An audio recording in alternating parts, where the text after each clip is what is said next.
গতির ভর্তা প্রভু প্রেষ্ট ঈশ্বর পুরুষোত্তম আব্রহ্মস্তম্ভ বৃদ্ধাতা সদ্গুরুস্তং নমস্তুতে ব্রহ্মমার্গ প্রদর্শকং প্রেম ভক্তি বিনায়কম শান্তি স্বস্তি বিধায়কম আচার্যং প্রবরং নমামি। আজকের এই প্রভাতী সৎসঙ্গের প্রথম আমি ঝাড়গ্রাম উপযোজনা কেন্দ্রের উদ্যোগে মাহাতো ভাইয়ের আমন্ত্রণে আপনাদের সঙ্গে মিলিত হতে পেরে নিজেকে সৌভাগ্যবান মনে করছি। আমাকে একটু সবাই মানিয়ে নেবেন। আমার কাশিতে গলার অবস্থাটার জন্য একটু বিঘ্নিত হচ্ছে আমি, শারীরিকভাবেও মানসিকভাবেও। তবু আমি তার অনুরোধ রাখতে পারার চেষ্টা করছি। ঠাকুর জানেন কি করব বা কি বলবো। আপনারা একটু এই সময়টা আমাকে একটু মানিয়ে নেবেন, এটাই অনুরোধ। আজকের এই প্রভাতী সৎসঙ্গের এই যে রবি মামা অরুণ উষার ভেদ করে প্রকট হচ্ছেন জ্যোতির্ময়ের পরম প্রেমময় শ্রী শ্রী ঠাকুরের এই হৃদয় আকাশ থেকে যেন তিনি এগুচ্ছেন আমাদের এই উপবিষ্ট সাধু সৎসঙ্গে এই অনুষ্ঠানের মধ্যে। বিভিন্ন ভক্ত বিভিন্ন দূর দূরান্তে নানানভাবে সকলেই তাদের বেদি প্রান্তে ঠাকুর প্রান্তে বসে আছেন। আমি সবাই এই বেদি প্রান্তে আভূমি প্রণাম জানাই এবং সার্বিক সকলের আজকের এই প্রভাতী সৎসঙ্গের মুহূর্ত থেকে আপনাদের সারাটি দিন শুভ সমন্বয়ে অতিবাহিত হোক। পরমপিতার রাতুল শ্রীচরণে আমার এই প্রার্থনা জানিয়ে আমার বক্তব্য একটু আরম্ভ করছি। শ্রী শ্রী ঠাকুর বলছেন, আমি যে আদর্শ তোমাদের সামনে স্থাপন করেছি, আমি যে আদর্শের কথা তোমাদের কাছে বলেছি, তাতে নিষ্ঠা অনুরাগ ও অনুসরণের অল্পই হোক বিস্তারই হোক, যতখানি আন্তরিকতা নিয়ে সক্রিয় অভিব্যক্তি দেবে ইষ্টানক সহজ স্বার্থান্বিত হয়ে তোমাদের ধ্বংস করতে পারবে না কেউ দুনিয়ায়। আর প্রত্যেকটি ব্যষ্টি অভ্যস্ততায় শত হয়ে উঠবে প্রীতি উদ্দীপন, এমন যুগ আবাহন করবে সেদিন শাসকের প্রয়োজন নাও হতে পারে। সত্য, ন্যায়, অহিংসা ও পরাক্রম দীপ্ত স্থৈর্য মূর্ত হয়ে থাকবে তোমাদের সবার ভিতর। আমি এই সবার ভিতর ঠাকুর উচ্চারণ করেছেন আজকের এই উপবিষ্ট সৎসঙ্গের লিঙ্কে যারা যুক্ত আছেন। আমি সকলের হৃদয়ের দিকে তাকিয়ে আপনাদের কাছে আশা করব যে আমরা যে পুরুষোত্তম শ্রী শ্রী ঠাকুরের দীক্ষা গ্রহণ করেছি বা দীক্ষা পেয়েছি, তিনি নিজেই বলছেন লোকচর্যার পরমস্থণ্ডিল প্রকৃতি যাকে পুরুষোত্তম করে রেখেছে, তিনি তোমাকে মন্ত্রপুত করুন বা না করুন, তার সেবাচর্যায় ও নির্দেশ পালনী অনুশীলনায় বদ্ধপরিকর হয়ে ওঠো। এটা ঠিকই বুঝো, ওই পুরুষোত্তম যিনি যদি এসে থাকেন কেউ স্বপূর্বেশামপি গুরু কালেনান বচ্ছেদাত, তিনি পূর্ব গুরুদেরও গুরু, কাল খণ্ডিত নন। তিনি নিষ্ঠা বিধায়নায় এ কথা শ্রী শ্রী ঠাকুর বলছেন। আবার এই প্রসঙ্গে শ্রী শ্রী ঠাকুরকে এক ভক্ত জিজ্ঞাসা করছেন, ঠাকুর কালেনান বচ্ছেদাত মানে কি? শ্রী শ্রী ঠাকুর উত্তর দিচ্ছেন, বলছেন ঈশ্বর কল্প পুরুষ কালের দ্বারা অবিচ্ছিন্ন হন না। তাইলে আমাদের এই যে যুগপুরুষোত্তমের আবির্ভাব, তিনি আসলেন, আমরা সারা বিশ্বে 800 কোটিরও বেশি মানুষ আমরা এই মুহূর্তে ভূমিষ্ঠ হয়ে মানব আখ্যায়িত হয়ে আমরা কিন্তু জগতে আছি। কিন্তু তার মধ্যে খুব মুষ্টিময় মানুষ আমরা পরম পুরুষ শ্রী শ্রী ঠাকুরের এই পুরুষোত্তম মন্ত্রে শিষ্যত্ব প্রাপ্ত হওয়ার সৌভাগ্য হয়েছে। তাহলে আজকের আমরা এই যে ঝাড়গ্রাম একটি উপযোজনা কেন্দ্রের উদ্যোগ উৎসাহের মধ্য দিয়ে শ্রী শ্রী পরম পুরুষের ঐশী ব্যঞ্জনার অভিব্যক্তির আগ্রহ উৎসাহ উদ্দীপনার মধ্য দিয়ে এই লিঙ্কটি পরিচালিত হচ্ছে এবং সেই লিঙ্কের আমন্ত্রণের মধ্য দিয়ে আমাদের সকলেরই কর্মব্যস্ততা আছে, সারা দিনের কর্ম দায়িত্ব কর্তব্য আছে, সব কিছুকে উপেক্ষা না করেও আমরা সময় করে নিয়ে আমরা এই সাধু সঙ্গে আমরা উপবিষ্ট হয়েছি। পুরুষোত্তম শ্রী শ্রী ঠাকুরের এই দীক্ষা গ্রহণের মধ্য দিয়ে শাস্ত্রে শুনেছি তিনি বলছেন না যে নাহং তিষ্ঠামি বৈকুণ্ঠে যোগিনাং হৃদয় নচ মদভক্ত দত্র গায়ন্তী তত্র তিষ্ঠামি নারদ। আমি বৈকুণ্ঠে থাকি না, আমি মন্দিরে গির্জায় থাকি না, যেখানে ভক্তগণ আমার কথা বলেন, আমার গান কীর্তন করেন, সেখানে আমি উপবিষ্ট হই। আমার আগেই যে কীর্তনটি পরিবেশিত হয়েছিল, এই কীর্তনটি আমাদের তৎকালীন আচার্যদেব শিশির দাদা স্বয়ং নিজেও এই কীর্তনটি করেছেন। এই কীর্তনটির মধ্য দিয়ে যেন নিজেকে হারিয়ে ফেলা হয়, তাই মনে হয় যেন অনন্ত সুর জাগে, দেখা দেয় আলো, পাছে পাছে রূপ নাচে, দূর হয় কালো। এই প্রভাতী সৎসঙ্গের এই কীর্তনের মধ্য দিয়ে মনে হচ্ছিল যে প্রভাতী সূর্য উদিত হচ্ছে, ক্রমে ক্রমে এগিয়ে আসছে, আর আমাদের আচ্ছন্নতা, আমাদের আবিলতা, আমাদের আলস্যতাকে যেন পরিত্যক্ত করে আমাদের এই সাধু সঙ্গের যে রেশ, এই সৎসঙ্গের যে উপবেশনের মধ্য দিয়ে যে নেশায় আমরা আজকে উপবিষ্ট, নেশা মানে যেমন মদ খেলাম, মদ খাইলে বলা হয় মদের নেশা, তার মানে মদ খাওয়ার পরে তার যে একটা প্রতিক্রিয়া, সেটাকেই বলা হয়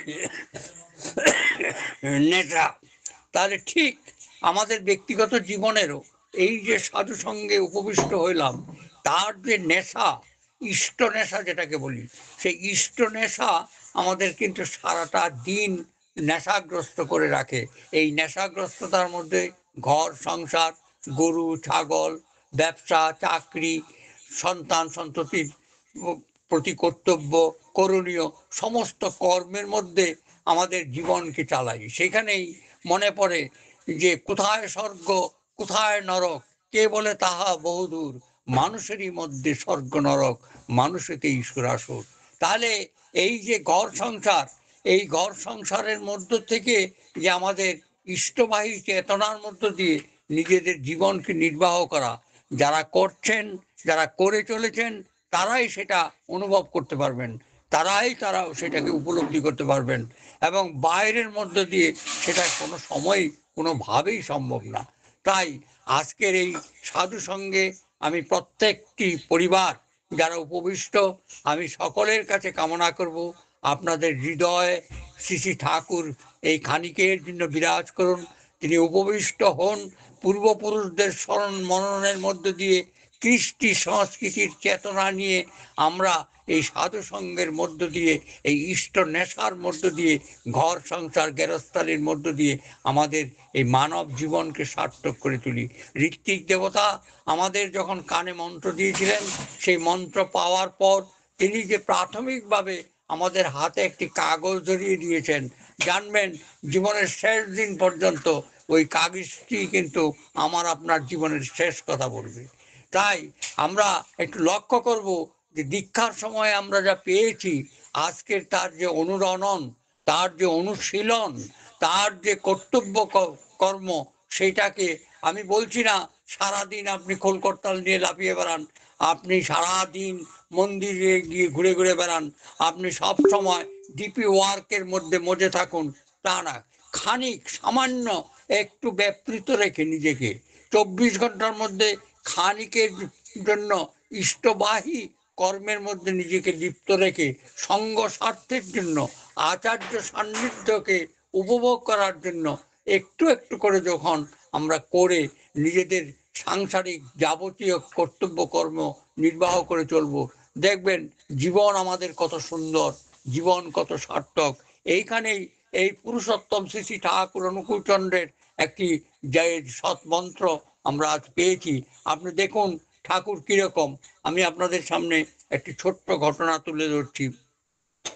সময়টি 2013 সাল, 13 সালে ঘটনা, কিন্তু শ্রী শ্রী ঠাকুর যখন বলছেন, ঠাকুর বলছেন 1962 সাল। 1962 সালের রাত্রি তখন 8:30। রাত্রে 8:30 ভক্ত পার্শ্বদগণ পার্লারে বসে আছেন, সকলেই সেখানে উপবিষ্ট। সেখানে অ্যালেক্সিস ক্যারেলের একটি বই, আননোন দ্য ম্যান, সেই বইটি শ্রী শ্রী ঠাকুরকে পড়ে শোনানো হচ্ছে। হঠাৎ করে দেখা গেল ঠাকুরের চোখ মুখ লাল হয়ে গেছে, চোখগুলো খুব বড় বড় হয়ে গেছে।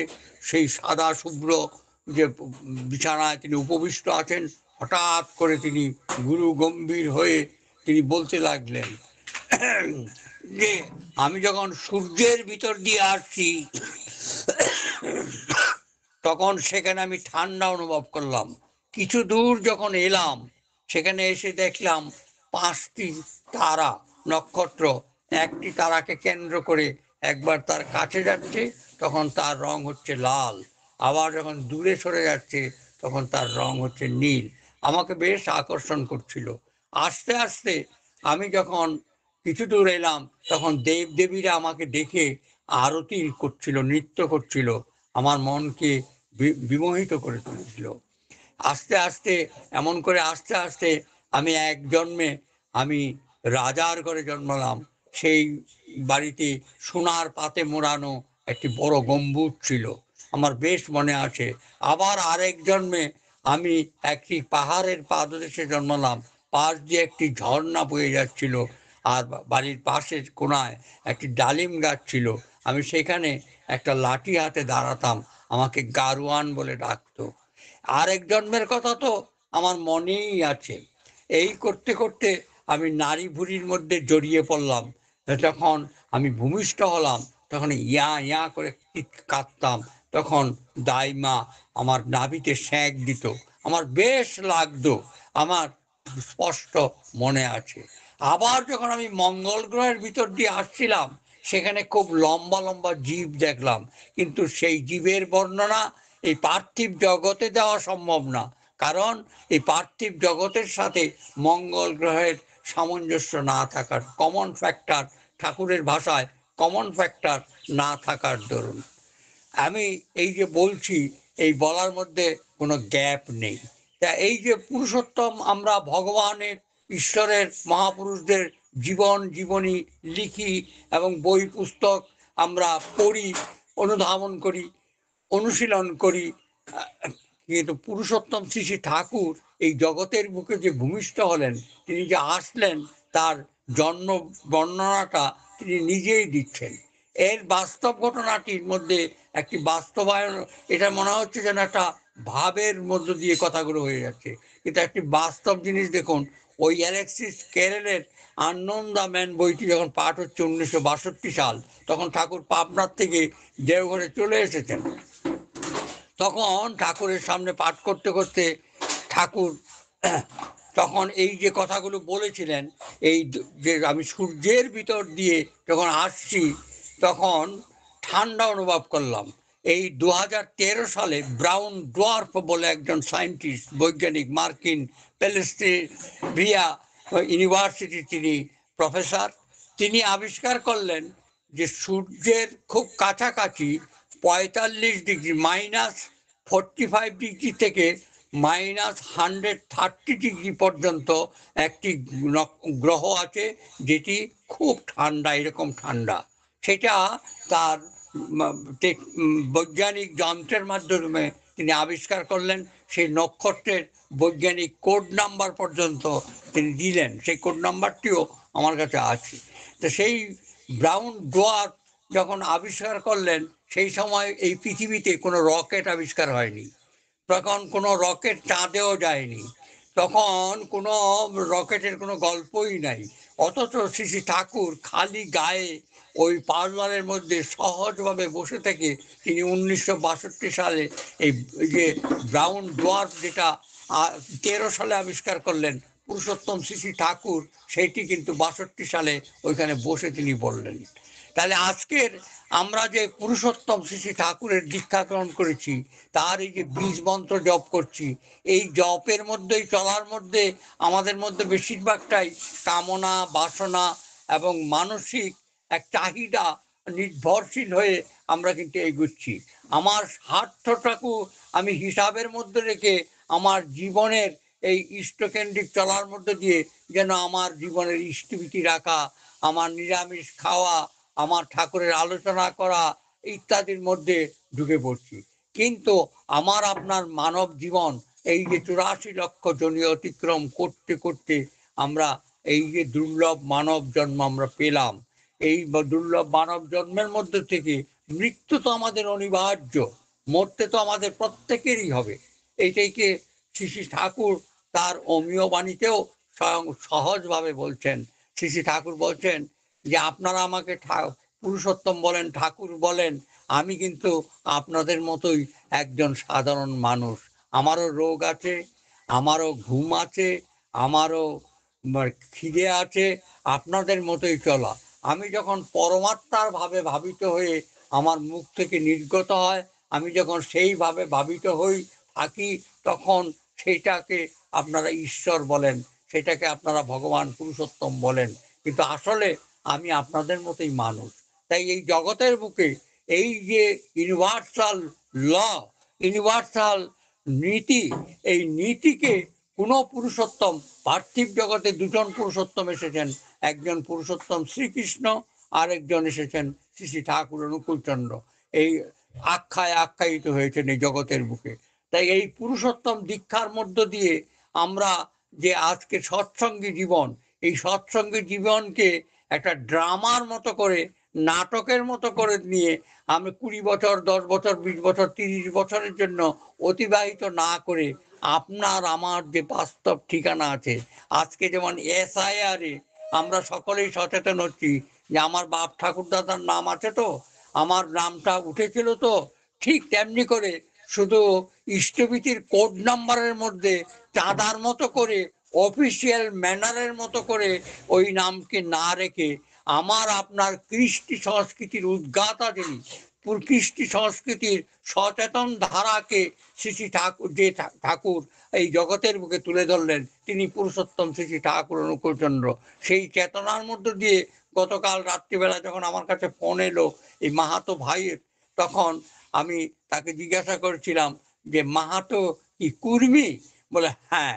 আপনি জানেন এই যে কুর্মী, যেমন আমি পূর্ব বর্ধমান জেলা থেকে বলছি, এখানে আমাদের দুটো সম্প্রদায় আছে, যেটা আপনি উত্তরবঙ্গে পাবেন না, আসামে পাবেন না, গুজরাটে পাবেন না, উড়িষ্যায় পাবেন না। যেমন সৎগোপ মানে সৎ চাষি, আবার উগ্র ক্ষত্রিয়, আগরি, এইরকম পার্টিকুলার যারা মাহাতো, তাদের মধ্যে বিশিষ্ট বৈশিষ্ট্যতা আছে। এবং আমরা যারা এই অল্প মানুষ আজকের এই লিঙ্কে যুক্ত আছি, প্রত্যেকের থেকে তাকিয়ে দেখুন, পিছনের দিকে তাকিয়ে দেখুন, আমাদের একটা নির্দিষ্ট ঠিকানা আছে, আমরা আমাদের নির্দিষ্ট একটা পরিচিতি আছে। আজকের এই যে মাহাতো পদবিটা কত হাজার বছর আগের থেকে এসেছে, কিন্তু তার মধ্যে কত মহামারী, কত দুর্বিপাক, কত ব্রিটিশ শাসন, নবাবী শাসন, ব্রিটিশ বাদশাহী শাসন, মোগল শাসন, কত রাজনৈতিক অত্যাচার, পরাকাষ্ঠা, ভৌগোলিক রোগ ব্যাধি, ভূমিকম্প, সব কিছুর মধ্য থেকে আজকের এই মাহাতো ধারাটি আজকে একটি প্রাইমারি স্কুলের শিক্ষকতার মধ্য দিয়ে তার সাধারণভাবে সে ছোট্ট করে তার উপযোজনা কেন্দ্রের মধ্যে সে আজকের আপনাদের আমাদের ডাকছেন, দাদা একটু আসুন, একটু ঠাকুরের কথা বলুন, একটু গান করুন, একটু কীর্তন করুন, একটু আমাদের সঙ্গে যুক্ত হন। তাহলে এই যে সত্তা, এই পূর্বপুরুষের কোনো কর্মফলের মধ্য দিয়ে, পূর্ব জন্মের কোনো কর্মফলের মধ্য দিয়ে তার মধ্যে প্রাপ্য হয়েছে, সেই দৃষ্টি, সেই চোখ, সেই অনুধাবন কি আমার আপনার আছে? নেই। তাহলে আমরা অদ্যাপি সেই লীলা করে গৌর রায়, কোন ভাগ্যবানে দেখিবারে পায়। গৌরাঙ্গ মহাপ্রভু বলছেন আজকে মহাভাগ্যের মধ্য দিয়ে আমি আপনি এই পুরুষোত্তম সৎ দীক্ষা পেয়েছি। কিন্তু এই দীক্ষার মধ্য দিয়ে সকলকেই অনুরোধ করব, সবাই সচেতন হয়ে আমরা যারা নিত্য যে বইটি পাঠ করি সত্যানুসরণ, তাকে শ্রী শ্রী ঠাকুর একটি জায়গায় বলছেন, বিস্তারে অস্তিত্ব হারাও, বিস্তারে জীবন, বিস্তারই প্রেম। বিস্তারে অস্তিত্ব হারাও, নিবে যেও না, বিস্তারই জীবন, বিস্তারই প্রেম। তাইলে আজকে আমরা যেন মশা মাছির মতো এই জোয়ারে ভেসে আমার আপনার ঠিকানা বিস্মৃত না হয়ে পড়ি। আমি আপনার আমার পিতৃপুরুষ থেকে বিচ্যুত হয়ে না পড়ি।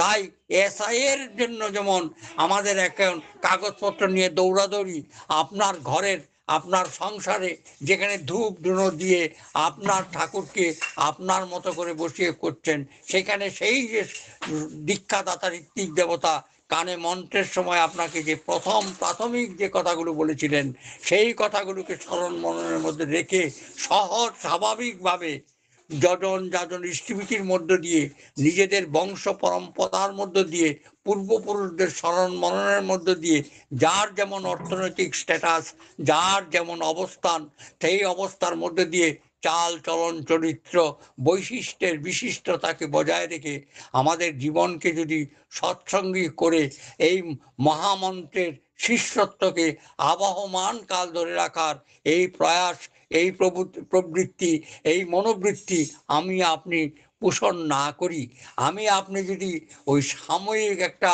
হেয়ালির মতো করে সাময়িক একটা ঢেউয়ের মধ্যে দিয়ে আমরা ভেসে যাই, তাহলে বাজারি শিষ্য হওয়া সম্ভব। বাজারি শিষ্য আমি একজনকেও বলবো না আপনারা একজনও বাজারি শিষ্য হয়ে থাকুন। আপনারা প্রত্যেকে নিজেদের এই মূল্যবান ঠিকানাকে, মূল্যবান রক্তধারাকে, এই মূল্যবান মহামূল্যবান এই পদবি টাইটেলকে আপনারা চিনতে শিখুন, বুঝতে শিখুন এবং তার মধ্য দিয়ে অতীতকে স্মরণ করুন যে হাজার হাজার বছরের এই অবস্থার মধ্য থেকে আজও আমার ঠিকানায় আমার রক্তধারা আমার মধ্যে প্রবাহিত। সেই চেতনায় আমি পরমপিতার রাতুল চরণে প্রার্থনা জানাবো। আজকের এই যে উপযোজনা কেন্দ্র থেকে এই সৎসঙ্গ প্রভাতী সৎসঙ্গ পরিচালিত হচ্ছে, আমি সেইখানে আমার উপবিষ্ট হয়ে আমি ভূমি কপাল ছুঁয়ে আমার প্রণাম জানিয়ে আমি সকলের মঙ্গল কামনার মধ্য দিয়ে বলবো যে এই পূর্বপুরুষ চেতন ধারাকে আপনাদের মধ্যে অব্যাহত রেখে যজন যাজন ইষ্টিভীতি ষষ্ঠীর মধ্য দিয়ে আর আমাদের যে এই যে আচার্য পরম্পরা, এই আচার্য পরম্পরার মধ্য থেকে আমার ব্যক্তিগত জীবনে আমার 27 বছর শ্রী দাদার আচার্য সঙ্গ, পরম পূজ্য শ্রী বড়দার 26 বছর আচার্য সঙ্গ এবং বর্তমান আচার্যদেবের 55 সাল থেকে আচার্য সঙ্গের সুযোগ বা সৌভাগ্য আমার ব্যক্তিগত জীবনে হয়েছে। আমার ব্যক্তিগত জীবনে আমি ঠাকুরের প্রথম সৎসঙ্গী, প্রথম ঋত্বিক যিনি ত্রৈলোক্যনাথ চক্রবর্তী, আমি তার সাথে আমার সৎসঙ্গ করার ভাগ্য হয়েছে। আমি ব্যক্তিগতভাবে আপনাদের বলবো আমার ছোট্ট ক্ষুদ্র অভিজ্ঞতা থেকে যে আজকের এই যে আচার্য পরম্পরা, এইটা একটা ক্রমিক ধারা, এটা এর মধ্যে চমকানোর কিছু নেই, এর জন্য আশ্চর্য হওয়ার কিছু নেই। সেই ক্রমান্বয় ধারা আমার আপনার মধ্যে পূর্বপুরুষরা ঋষিরা আগেই ঠিক করে দিয়েছিলেন, আর ঠিক করা ছিল বলেই আজকে মাহাতো পদবীর পরিচিতির মধ্যে সেই রক্তধারাকে চিনতে পারছি, কথা বলতে পারছি।